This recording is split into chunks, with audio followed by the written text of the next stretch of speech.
الله أكبر. أعوذ بالله من الشيطان الرجيم. بسم الله الرحمن الرحيم. ويا قوم لا أسألكم عليه مالا إن أجري إلا على الله وما أنا بطارد الذين آمنوا إنهم ملاقو ربهم ولكني أراكم قوما تجهلون. ويا قوم من ينصرني من الله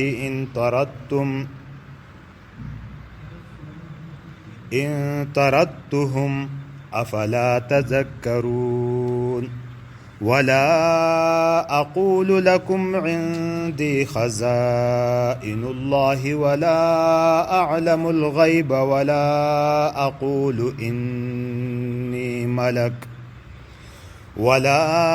أقول إني ملك ولا أقول للذين تزدري أعينكم لن يؤتيهم الله خيرا الله أعلم بما في أنفسهم إني إذا لمن الظالمين.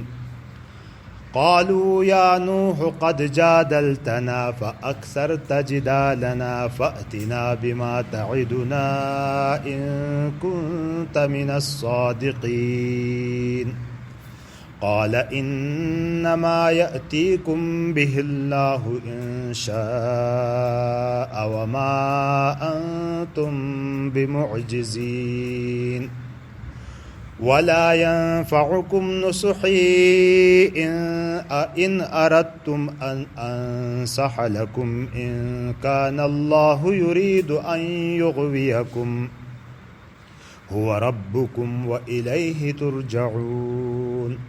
أم يقولون افتراه قل إن افتريته فعلي إجرامي وأنا بريء مما تجرمون. صدق الله العظيم.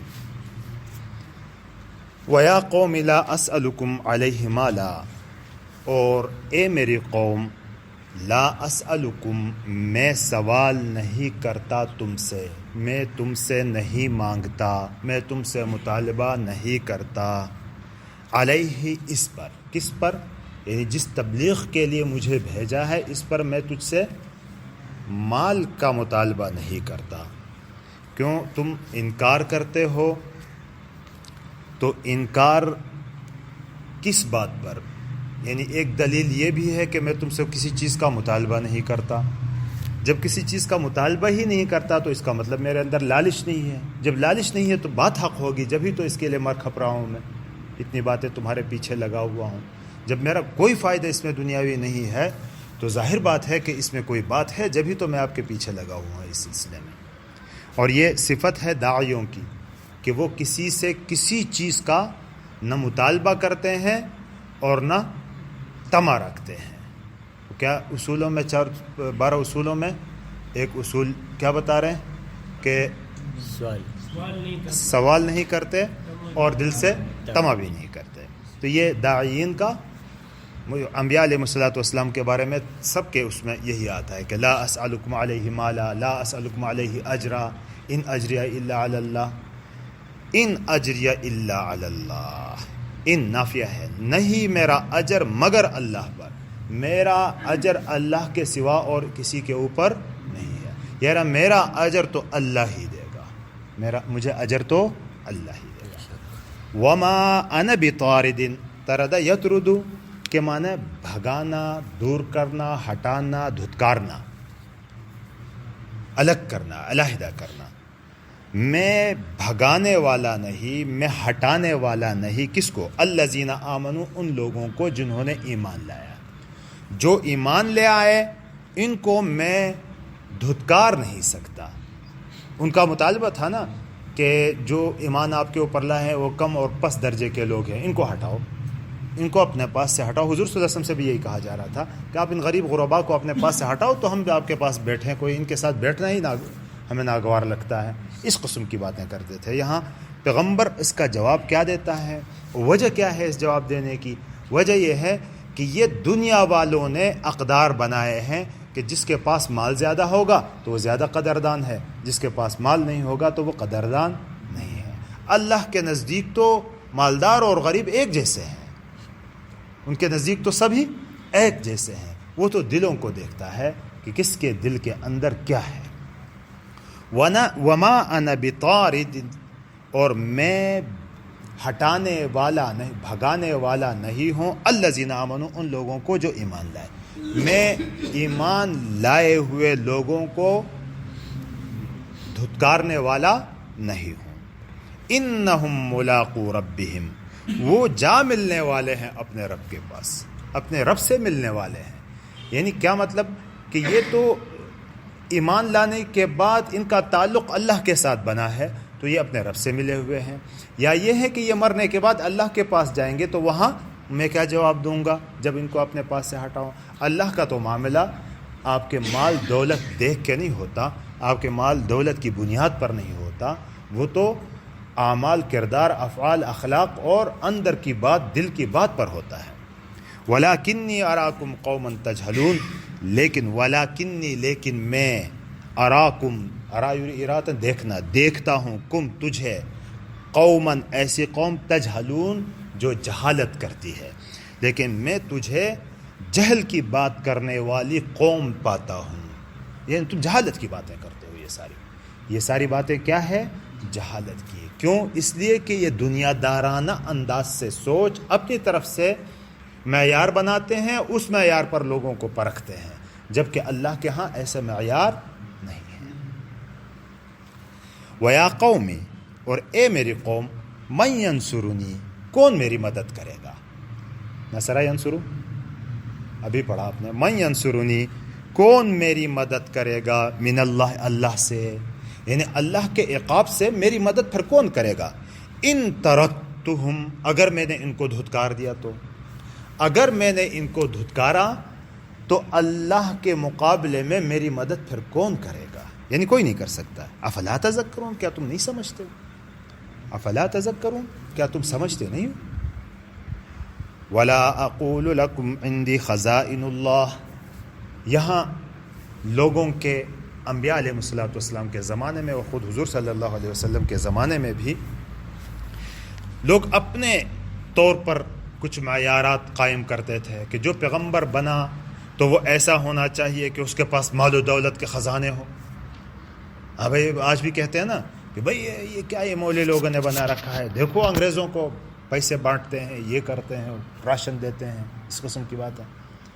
تو پیغمبر اپنا درجہ بتا رہا ہے کہ میرا تعلق اللہ کے ساتھ صرف اتنا ہے کہ اللہ نے مجھے چنا اور رسول بنا کر بھیجا ہے حق کی بات آپ تک پہنچانے کا، کہ آپ کے کردار، اخلاق اور افعال کو درست کروں، بس یہ میرا کام ہے. باقی تم مجھے اس سے بڑھ کر کچھ سمجھنے لگو کہ یہ اللہ کے خزانوں کا بھی مالک ہو گیا ہے، جہاں چاہے لٹا دے. ولا اقول لکم عندی خزائن اللہ، میں یہ نہیں کہتا کہ اللہ خزانے میرے قبضے میں ہیں، میں یہ نہیں کہتا کہ اللہ کے خزانے میرے قبضے میں. یہ تمام انبیاء علیہ السلام کی بات ہوا کرتی تھی. اور پھر لوگوں کے تو اپنا معیار ہے کہ یہ پیسے کیوں نہیں بانٹتا، اگر پیسے بانٹے تو ہم بات بھی مانیں ان کے. یہ پیسے بانٹے، پیسوں کی بنیاد پر سارا کچھ رکھا ہوا ہے. یہ دولت بانٹے تو ہم اس کی بات مانیں. کہتے ہیں نہیں، اس چیز کی اللہ کے ہاں ضرورت نہیں ہے، اللہ کی طرف سے جو ہے وہ کرنا ہے. میں یہ نہیں کہتا کہ میرے پاس اللہ کے خزانے ہیں یا میں اللہ کے خزانوں کا خزانے میرے قبضے میں ہیں. ولا اعلم الغیب، اور نہ میں غیب جانتا ہوں. یعنی ایسی کوئی توقع رکھنا کسی نبی سے کہ وہ اب نبی ہو گیا ہے تو غیب کی باتیں بتا دے گا. غیب کا علم نبی کے پاس نہیں ہوتا ہے. جب نبی کے کسی کے غیب کی بات نبی کے پاس نہیں ہے تو ولی کے پاس ہو سکتا ہے، اللہ کے کسی بزرگ کے پاس ہو سکتا ہے، کسی کے پاس نہیں. دو چیزیں ہیں، ایک علم غیب اور ایک اخبار غیب. غیب کی خبر اور غیب کا علم. غیب کا علم تو یہ ہے کہ میں آج سے 100 سال بعد یا 10 سال بعد یا سال بعد جو کچھ ہونے والا مجھے اس کا علم ہو، میں وہ بتا دوں. اور ایک ہے کہ اللہ نے نبی کو بتا دیا ہے کہ اتنے عرصے بعد یہ کچھ ہونے والا ہے، وہ غیب کی خبر ہے. غیب کی خبر تو انبیاء کے پاس ہوا کرتی تھی، لیکن غیب کا علم انبیاء کے پاس نہیں ہوتا تھا. اور نہ میں یہ کہتا ہوں کہ میرے پاس غیب ہے. اور غیب کی یہاں بات اس لیے کہی کہ ان جو غریب قسم کے لوگ ایمان لے آئے تھے ان کے بارے کہ یہ غربت کی وجہ سے آپ کو مان رہے ہیں، دل میں ان کا ایمان نہیں ہے. تو کہتا میں یہ نہیں کہتا کہ میرے پاس غیب کا علم ہے. غیب کا علم تو اللہ کے پاس ہے، میں تو ان کے ظاہر ہی دیکھ کر کچھ کہہ سکتا ہوں. ولا اقول انی ملک، اور نہ میں یہ کہتا ہوں کہ میں کوئی فرشتہ ہوں.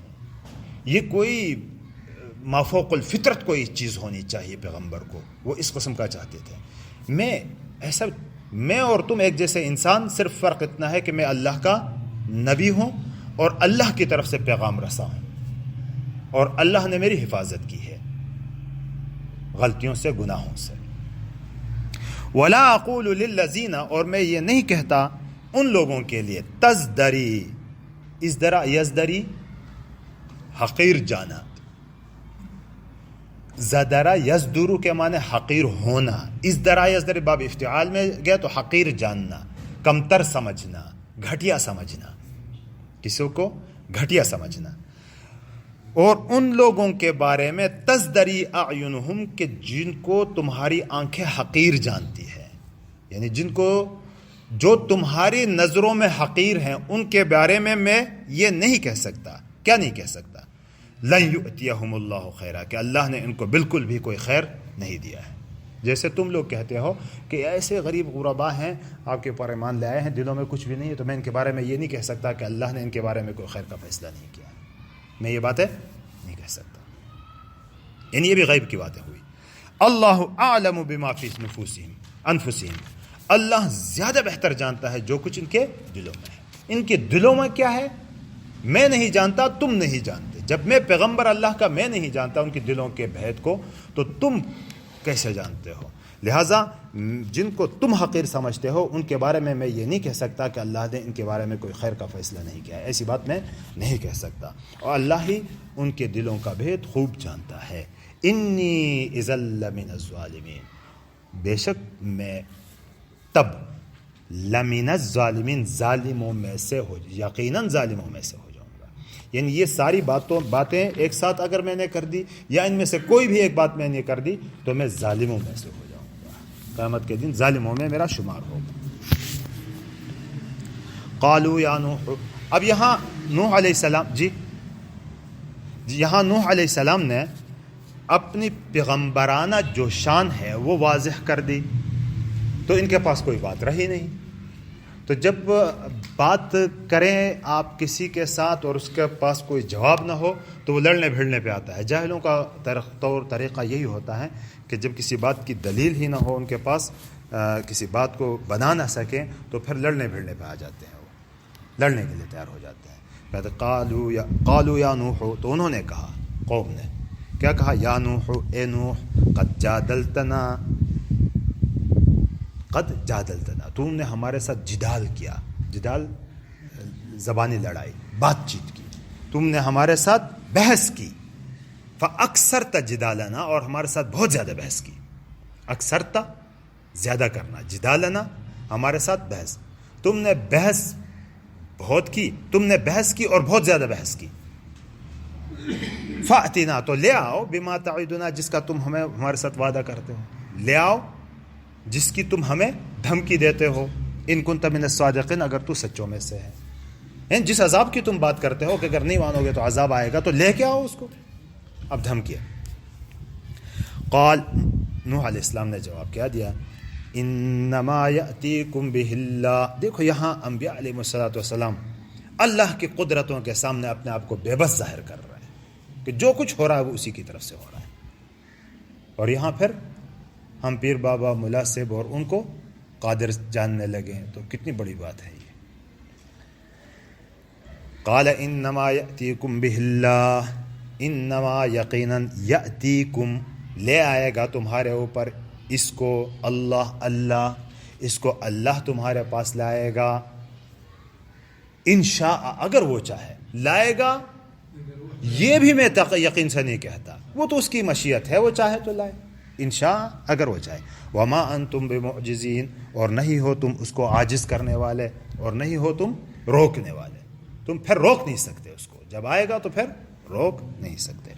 ولا ينفعكم نصحی، نفع ينفع، نفع دینا، فائدہ، ولا ينفعكم، اور فائدہ نہیں دے گی تمہیں، نصحی، میری نصیحتیں، میری خیر خواہی تمہیں فائدہ نہیں دے گی، ان اردت، اگر میں چاہوں تو، میں چاہتا ہوں کہ تمہیں میری نصیحتیں فائدہ پہنچائیں، لیکن میرے چاہنے سے میرے نصیحتیں تمہیں فائدہ نہیں دے گی۔ کب؟ ان کان اللہ یرید، اگر اللہ چاہے، ان یغویکم، کہ تمہیں گمراہ کر دیں، اگر اللہ ہی تمہیں گمراہ کرنا چاہے تو میں اگر چاہوں بھی تو تمہیں نصیحت، میری نصیحت تمہیں فائدہ نہیں دے گی۔ ان اردت، اگر میں ارادہ کروں، اگر میں چاہوں، ان انصحا، کہ میں نصیحت کروں، کہ میں خیر خواہی کروں، لکم، تمہارے لیے، یعنی اس پورے جملے کا بامحاورہ ترجمہ یہ ہوگا کہ اگر اللہ تجھے گمراہ کرنا چاہے تو میں اگر تمہیں نصیحت کرنا چاہوں بھی تو میری نصیحت تمہیں فائدہ نہیں پہنچا سکتی۔ ہوا ربکم، وہ تمہارا پروردگار ہے، وإلیہ ترجعون، اور اسی کی طرف تمہیں لوٹ کر جانا ہے، اور اسی کی طرف پلٹ کے جانا ہے، تو وہاں جا کے اپنا حساب کتاب دو گے۔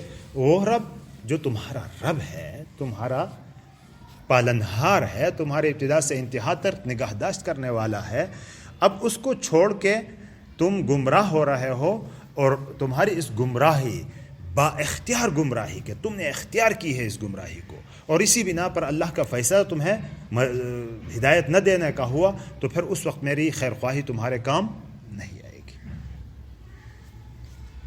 ٹھیک؟ ام یقولون افتراہ، اب اللہ رب العزت کا وہ خطاب جو ہے پلٹ رہا ہے مکہ کے مشرکین کی طرف۔ اب نبی کریم صلی اللہ علیہ وسلم سے کہہ رہے ہیں کہ ام یقولون افتراہ، کیا یہ کہتے ہیں کہ اس نے اپنی طرف سے گھڑا ہے، یہ اپنی طرف سے گھڑا ہے؟ قل ان افتریتہ، کہہ دیجئے اگر میں نے اس کو اپنی طرف سے گھڑا ہے تو فعلی اجرامی، میرے اوپر میرا جرم ہے، میرا جرم میرے اوپر ہی پڑے گا۔ وَأَنَا بَرِيءٌ، میں بری الذمہ ہوں، مما تجرمون، جو تم جرم کرتے ہو۔ یعنی یہاں تم ہمیں مجرم کہتے ہو کہ اپنی طرف سے قرآن گھڑا ہے، اور ادھر سے تم انکار کر کے جرم کر رہے ہو، میں غلطی پر ہوں تو میرا جرم میرے اوپر پڑے گا، اور تم جو غلطی کرتے ہو تو اس سے میں بری ہوں، بری الذمہ ہوں، اس سے مجھے نہیں پوچھا جائے گا۔ ٹھیک؟